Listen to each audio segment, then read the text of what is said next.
그분의 손길은 꽃잎을 다루듯 조심스러웠어요. 제 낡은 가디건이 어깨에서 살며시 미끄러져 내릴 때 마치 지난 세월의 무거운 짐을 벗어버리는 것 같았습니다.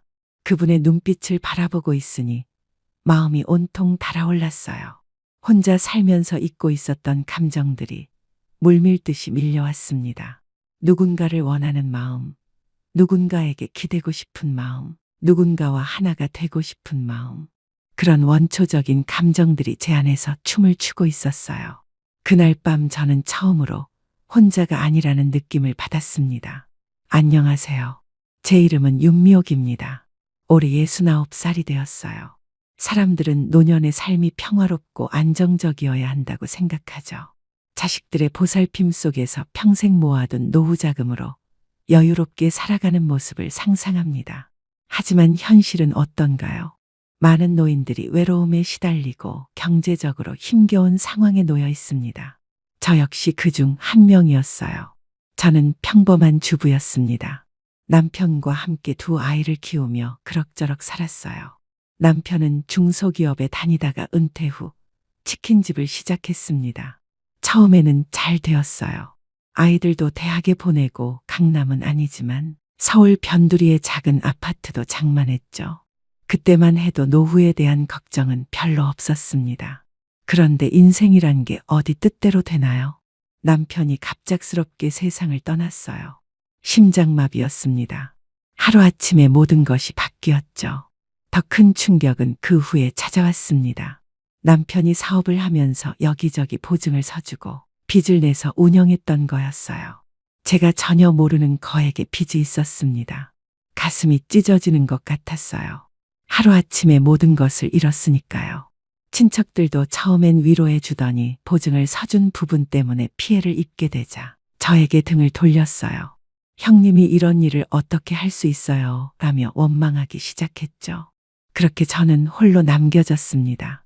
아이들은 이미 성인이 되어 각자의 삶을 살고 있었어요. 딸은 가난한 집에 시집을 갔고 아들은 지방에서 직장 생활을 하고 있었죠. 둘 다 자신의 생활에 바빠서 저에게 신경 쓸 여유가 없었습니다. 가끔 전화로 안부를 물어보긴 했지만 그것도 점점 뜸해졌어요. 아파트는 경매로 넘어가고 저는 단칸방으로 옮겨 살게 되었습니다. 처음에는 식당에서 설거지를 했어요. 그런데 나이가 들수록 일자리를 구하기가 점점 어려워졌습니다. 나이 많은 저를 고용하려 하지 않았어요. 청소, 전단지 배포, 심지어 폐지 줍기까지 닥치는 대로 했지만 생활은 나아지지 않았습니다. 매달 내야 하는 월세와 병원비가 저를 옥죄었어요. 당뇨 약을 사는 것도 부담이 되었죠. 국가에서 주는 기초연금으로는 턱없이 부족했습니다. 자식들에게 손을 벌리기는 더더욱 싫었어요. 그들도 빠듯했으니까요. 벼랑 끝에 선 기분이었습니다. 매일 밤 잠들기 전에 생각했어요. 내일은 뭘 먹고 살지? 이번 달 월세는 어떻게 낼지? 그런 고민으로 밤을 지새우기 일쑤였어요. 간혹 모든 것을 그만하고 싶다는 생각도 들었습니다. 하지만 그럴 때마다 제 자신을 다잡았죠. 미호가, 아직 포기하기엔 이르다. 살아야 한다. 어떻게든. 그러던 어느 날 집에만 있으면 너무 우울해져서 밖으로 나왔습니다. 갈 곳도 마땅치 않아서 종로 3가 탑골공원으로 향했어요. 거기서 3,000원짜리 짜장면 하나를 사 먹으며 간단히 끼니를 때웠습니다. 그것도 제게는 사치였지만 집에서 라면만 먹기엔 너무 우울했거든요. 공원을 걸으며 햇빛을 쬐고 신선한 공기를 마셨습니다. 그리고 저와 비슷한 또래의 어르신들을 보며 조금이나마 위안을 받았어요. 나만 이렇게 사는 게 아니구나 하는 생각이 들었거든요. 모두들 각자의 사연을 안고 살아가고 있는 것 같았습니다. 그러다가 바둑을 두는 할아버지들을 발견했어요. 진지하게 바둑판을 바라보는 모습이 인상적이었습니다. 문득 돌아가신 아버지가 바둑을 좋아하셨던 기억이 떠올랐어요. 아버지는 늘 바둑은 인생과 같다고 말씀하셨거든요. 어려서는 무슨 뜻인지 몰랐는데 이제야 조금 알 것 같았습니다. 호기심에 이끌려 바둑판 주변에서 구경하기 시작했어요. 그러다가 한 할아버지와 눈이 마주쳤습니다. 깔끔한 차림새에 온화한 인상을 가진 분이었어요. 그분이 먼저 말을 걸어주셨습니다. 바둑을 좋아하시나 봐요. 아, 네. 제 아버지께서 바둑을 좋아하셔서 어릴 때 조금 배웠거든요. 그렇게 자연스럽게 대화가 시작되었습니다. 그분의 이름은 강봉수였어요. 71살이라고 하셨죠. 저보다 2살 위셨습니다. 부인을 5년 전에 암으로 먼저 보내고 혼자 살고 계신다고 했어요. 요즘 바둑을 둘 상대가 없어서 이렇게 공원에 나와요. 자식들은 바빠서 연락도 잘 안 하고 집에 혼자 있으면 답답해서 견딜 수가 없어요. 그 말에 깊이 공감했습니다. 저 역시 그런 외로움을 너무나 잘 알고 있었으니까요. 우리는 그날 오후 내내 이야기를 나누었습니다. 젊은 시절 이야기, 자식들 이야기, 건강 이야기까지. 오랜만에 누군가와 진솔한 대화를 나누니 마음이 한결 가벼워졌어요. 그 후로 저는 매일 탑골 공원에 나가게 되었습니다. 바둑 구경을 핑계로 봉수 씨와 만나는 것이 하루 중 가장 기다려지는 시간이었어요. 그분도 저를 기다려 주시는 것 같았습니다. 어느 날 봉수 씨가 바둑에서 계속 지자 심술이 난 듯 혼자 앉아 있었어요. 저는 용기를 내어 다가가서 말했습니다. 아버지께서 가르쳐 주신 수가 있는데 한번 해보시겠어요? 그분의 눈이 번뜩 빛났어요. 어디 한 판 더 볼까요? 그렇게 우리는 바둑을 두기 시작했습니다. 아버지께 배운 것이 도움이 되었는지 제법 괜찮은 실력을 보였어요. 봉수 씨는 놀라워하며 말씀하셨습니다. 아버님이 바둑을 정말 잘 가르쳐 주셨네요. 실력이 상당해요. 그 말에 마음이 뿌듯했습니다. 오랜만에 누군가에게 인정받는 기분이었거든요. 다른 바둑 치는 할아버지들도 우리를 보며 미소를 지었어요. 그렇게 우리는 매일 탑골공원에서 만나 바둑을 두고 이야기를 나누었습니다. 처음엔 그저 외로움을 달래기 위한 만남이었지만 점점 서로에게 특별한 존재가 되어가고 있었어요. 봉수 씨는 제가 어려운 처지에 있다는 것을 눈치채고 계셨지만 직접적으로 묻지는 않으셨어요. 대신 가끔 점심 한 끼 같이 하시더라며 자연스럽게 식사를 대접해 주셨습니다. 그런 따뜻한 마음씨가 고마웠어요. 시간이 지나면서 저는 봉수 씨에게 조금씩 제 이야기를 털어놓기 시작했습니다. 남편을 잃고 혼자 남겨진 이야기, 경제적으로 어려운 상황, 자식들과 소원해진 관계까지. 그분은 제 이야기를 끝까지 들어주시며 고개를 끄덕이셨어요. 저도 비슷해요. 아내가 떠나고 나서 5년 동안 뭘 했는지 모르겠어요. 아침에 일어나도 기다리는 사람이 없고 밥을 먹어도 함께 할 사람이 없었어요. 자식들은 각자 바쁘다고 하고 그분의 말에 가슴이 아팠습니다. 우리는 서로 다른 종류의 상실을 겪었지만 그 깊은 외로움은 같았거든요. 미옥 씨를 만나면서 제가 다시 살아있다는 느낌을 받았어요. 누군가 제 이야기를 들어주고 함께 웃어줄 사람이 있다는 게 얼마나 소중한 일인지 몰랐어요. 그 말에 저도 눈물이 날 것 같았습니다. 저 역시 같은 마음이었거든요. 이렇게 해서 우리의 특별한 인연이 시작되었습니다. 매일 탑골공원에서 만나 바둑을 두고 서로의 이야기를 나누며 조금씩 가까워져 갔어요. 오랜만에 찾아온 따뜻한 만남이었습니다. 봉수 씨와 매일 탑골공원에서 만나는 것이 제 삶의 유일한 낙이 되었습니다. 바둑을 두면서 자연스럽게 개인적인 이야기들을 나누게 되었어요. 그분은 제 마음을 바둑판에서 읽어내곤 하셨습니다. 미옥 씨, 오늘 수가 좀 흔들리네요. 무슨 걱정이라도 있으세요? 정말 신기했어요. 바둑돌을 놓는 것만으로도 제 마음 상태를 알아차리시다니. 아버지께서 바둑은 마음을 비추는 거울이라고 하신 말씀이 이런 뜻이었구나 싶었습니다. 어느 날 봉수 씨가 어깨가 아프다고 병원에 가야 한다고 하셨어요. 저도 마침 무릎이 아픈 게 신경 쓰이던 참이라 함께 가겠다고 했습니다. 그렇게 우리는 처음으로 공원 밖에서 시간을 보내게 되었어요. 병원 대기실에서 기다리는 동안 강봉수 씨가 지갑에서 낡은 사진 한 장을 꺼내 보여주셨습니다. 젊은 시절의 그분과 부인이 함께 찍은 사진이었어요. 이게 우리 마누라예요. 참 이쁘죠? 암 투병을 5년이나 했는데도 끝까지 웃음을 잃지 않았어요. 저도 용기를 내어 제 지갑에서 남편과 함께 찍은 옛 사진을 꺼냈어요.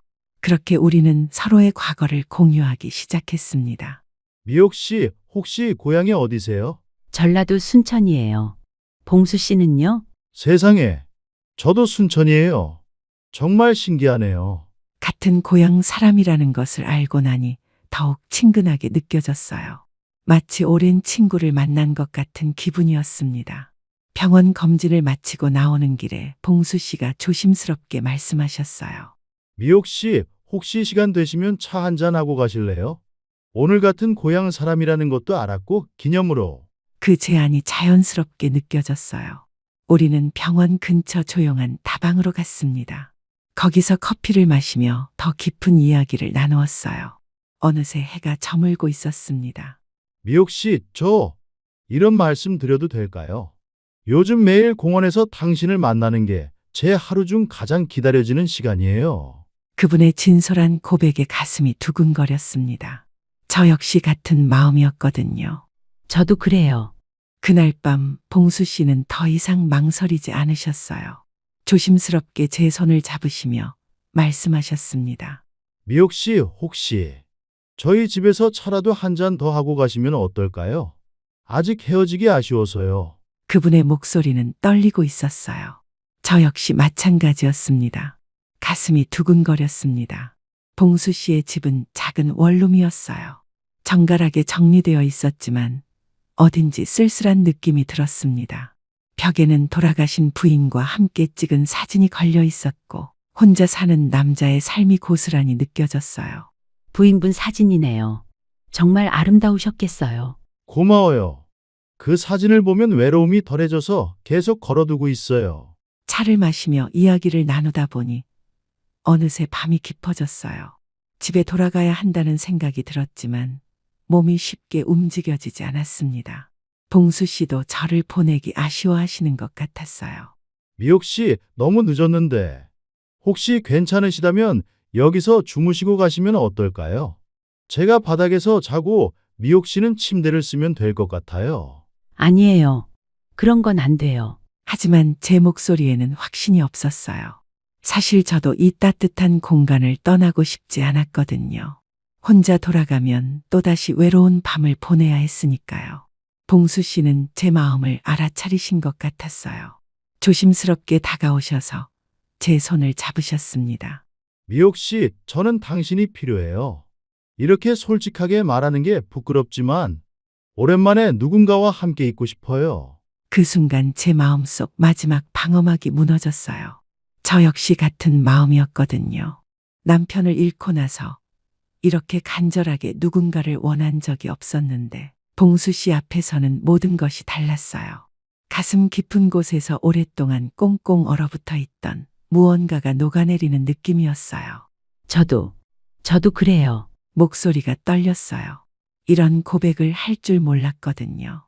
69이 되어서 이런 마음을 느낄 거라고는 꿈에도 생각하지 못했어요. 그렇게 우리는 서로를 끌어안았습니다.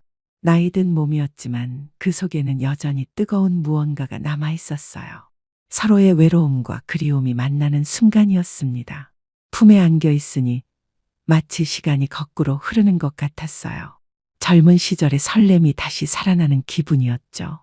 처음에는 어색했어요. 오랜만에 느끼는 감정이었거든요. 남편 외에 다른 남자와 이렇게 가까워진 적이 없었으니까요. 죄스러운 마음도 들었어요.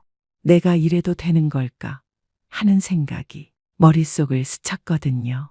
하지만 그분의 손이 제 머리를 쓰다듬어 주실 때 눈물이 핑 돌았어요. 이런 따뜻함을 받아본 게 마지막이었을까요? 그때는 당연하게 여겼던 것들이 이제는 이렇게 소중하게 느껴지다니. 괜찮으시겠어요? 그분의 속삭임에 저는 고개를 끄덕였어요. 부끄러운 마음도 있었지만 더 이상 혼자이고 싶지 않았거든요. 그분의 손길은 꽃잎을 다루듯 조심스러웠어요. 제 낡은 가디건이 어깨에서 살며시 미끄러져 내릴 때 마치 지난 세월의 무거운 짐을 벗어버리는 것 같았습니다. 달빛이 창문을 통해 스며들어 우리를 은은하게 비추고 있었어요. 그 빛 아래서 제 모습이 부끄럽게 느껴졌지만 봉수 씨의 따뜻한 눈빛이 저를 안심시켜 주었어요. 그분의 시선에는 욕망보다는 깊은 애정이 담겨 있었거든요. 아름다우세요. 그분의 말에 가슴이 뜨거워졌어요. 이 나이에 누가 저를 아름답다고 해줄 거라 생각했겠어요. 세월이 남긴 흔적들이 부끄럽긴 했지만 그분의 눈에는 그런 것들이 전혀 문제가 되지 않는 것 같았어요. 서로의 옷깃이 하나둘 바닥으로 떨어질 때 우리는 더욱 가까워졌어요. 그것은 단순히 몸이 가까워지는 것이 아니라 영혼과 영혼이 만나는 순간들이었습니다. 오랫동안 숨겨왔던 외로움과 그리움이 서로에게 스며들고 있었어요. 봉수 씨의 따뜻한 체온이 제게 전해질 때마다 온몸에 전율이 흘렀습니다. 메말랐던 제 마음에 단비가 내리는 것 같았어요. 아니, 단비보다는 오랜 가뭄 끝에 내리는 소나기 같았어요. 거칠고 격렬하면서도 달콤한 그분의 눈빛을 바라보고 있으니 마음이 온통 달아올랐어요. 그 속에서 저와 같은 그리움과 외로움 그리고 간절함을 읽을 수 있었거든요. 우리는 말없이도 서로를 이해하고 있었어요. 이런 교감이 가능하다는 것도 놀라웠죠. 혼자 살면서 잊고 있었던 감정들이 물밀듯이 밀려왔어요. 누군가를 원하는 마음, 누군가에게 기대고 싶은 마음, 누군가와 하나가 되고 싶은 마음. 뒤섞인 감정들이 제 안에서 춤을 추고 있었어요. 그날 밤 저는 처음으로 혼자가 아니라는 느낌을 받았습니다. 옆에서 잠든 봉수 씨의 고른 숨소리를 들으며 이런 평범한 행복이 이렇게 소중한 것인지 깨달았어요. 손을 뻗으면 따뜻한 체온이 느껴지고 외로움이 아닌 안도감이 가슴을 채웠습니다. 아, 나는 혼자가 아니구나.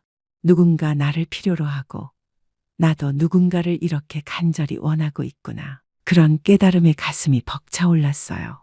달빛이 창문을 통해 들어와 봉수 씨의 얼굴을 비추고 있었는데 그 모습이 꿈속의 장면처럼 아름다워 보였어요. 정말 꿈은 아닐까 싶어서 살며시 그분의 손을 만져봤어요. 따뜻하고 거칠거칠한 손이 현실이라는 걸 증명해 주었죠. 몇 년 만에 처음으로 내일이 기다려졌습니다. 아니, 내일뿐만 아니라 모든 날들이 기다려졌어요. 이런 마음으로 하루하루를 살 수 있다는 것이 얼마나 큰 선물인지 몰랐거든요. 가슴 깊은 곳에서 샘솟는 행복감에 저도 모르게 미소가 지어졌어요.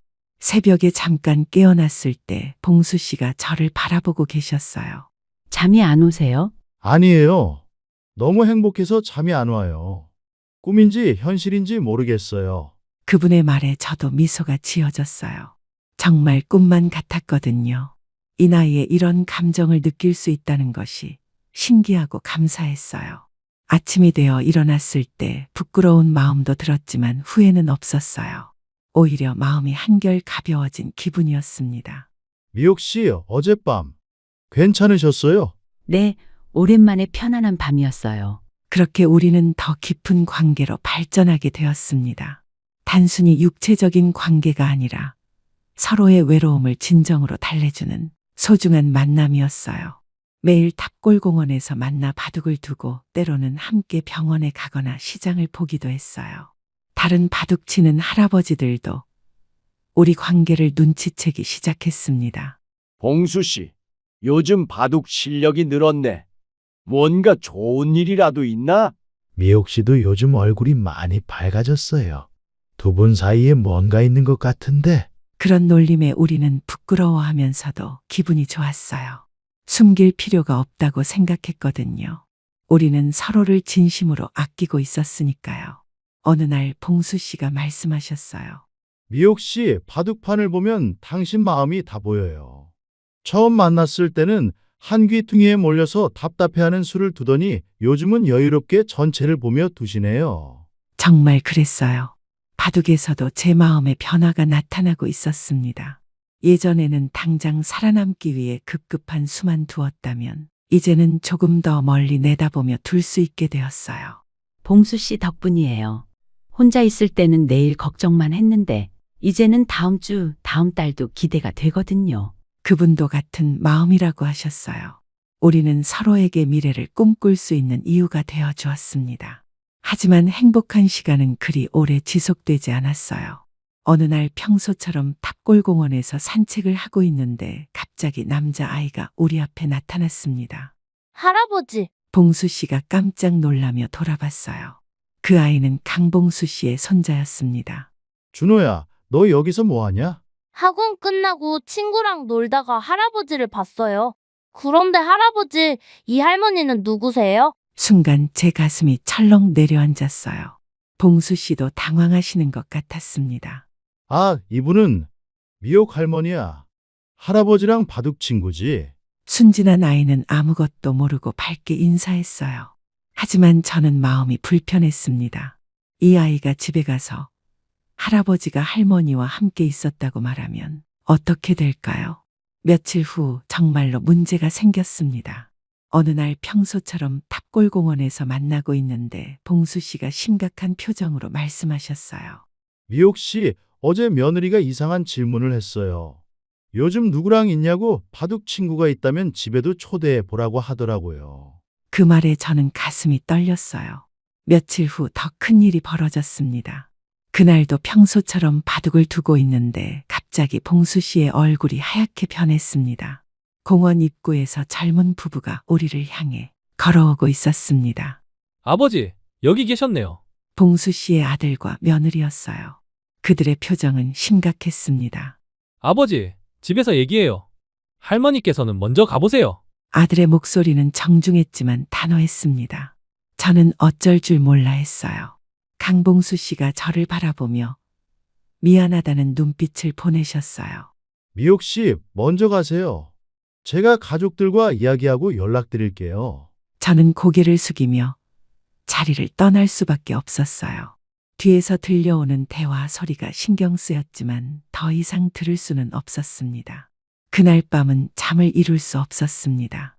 다음 날 평소 가던 시간에 탑골공원에 나갔지만 봉수 씨는 오지 않으셨어요. 그 다음 날도 마찬가지였습니다. 일주일이 지나도록 봉수 씨를 만날 수 없었습니다. 혼자 탑골공원에서 시간을 보내니 예전의 외로움이 다시 밀려왔습니다.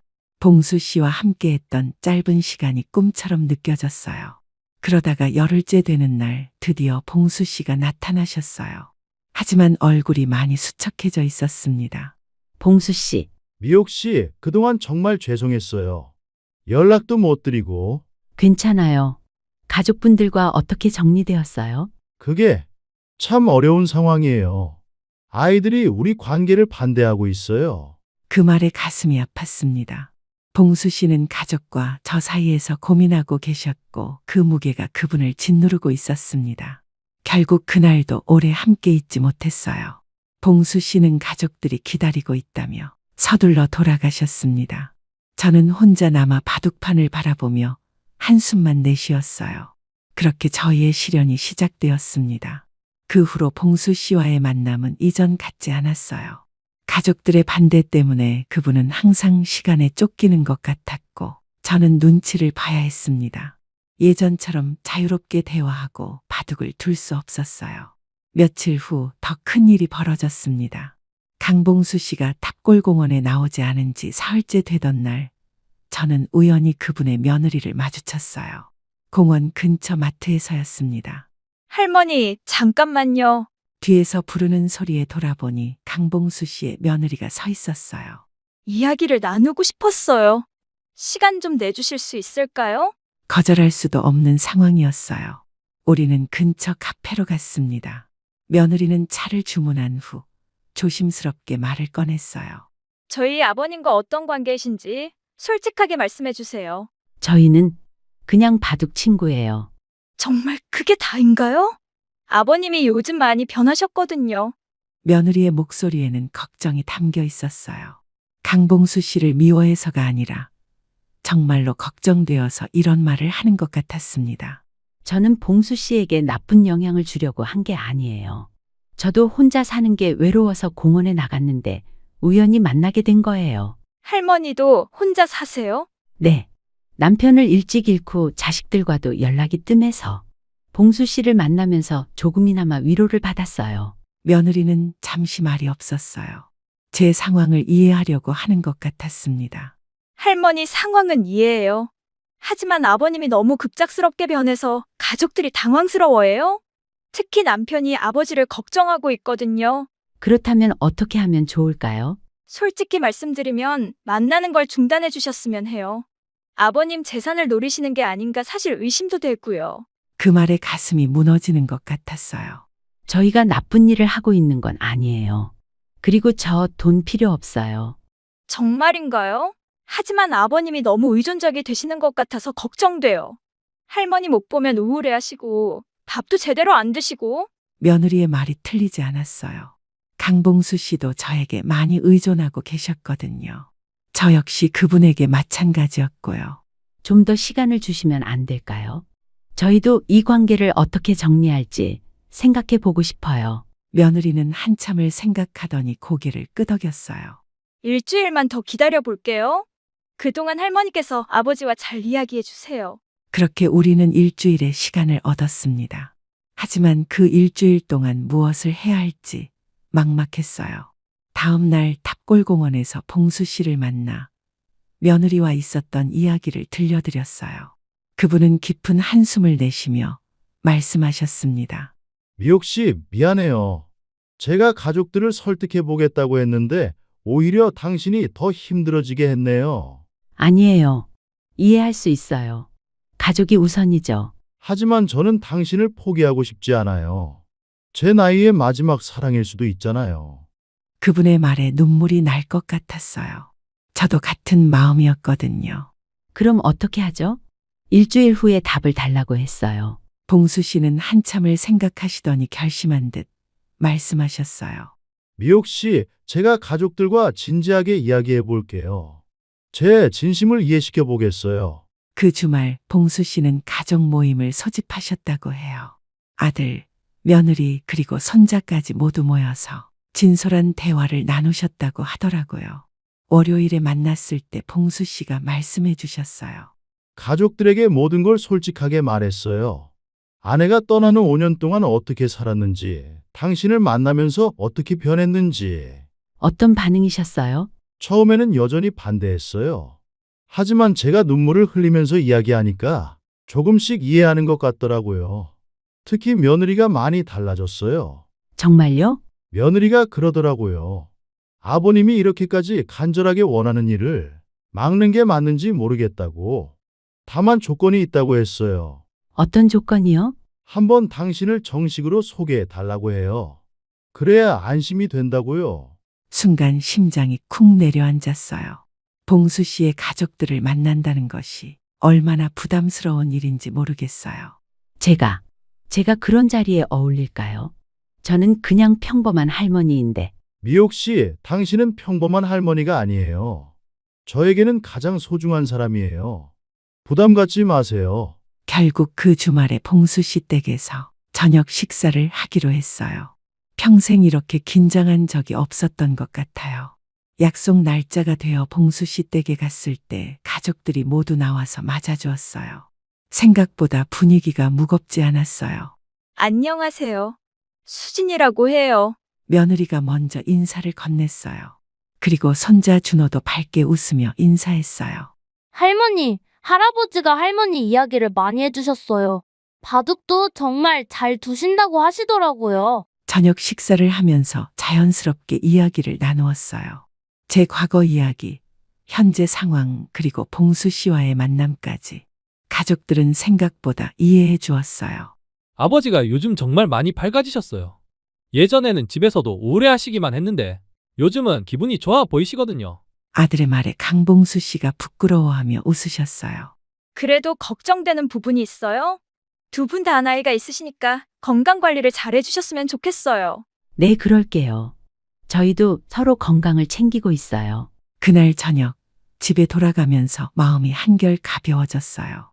며칠 후 며느리에게서 연락이 왔어요. 저희가 얘기해봤는데요.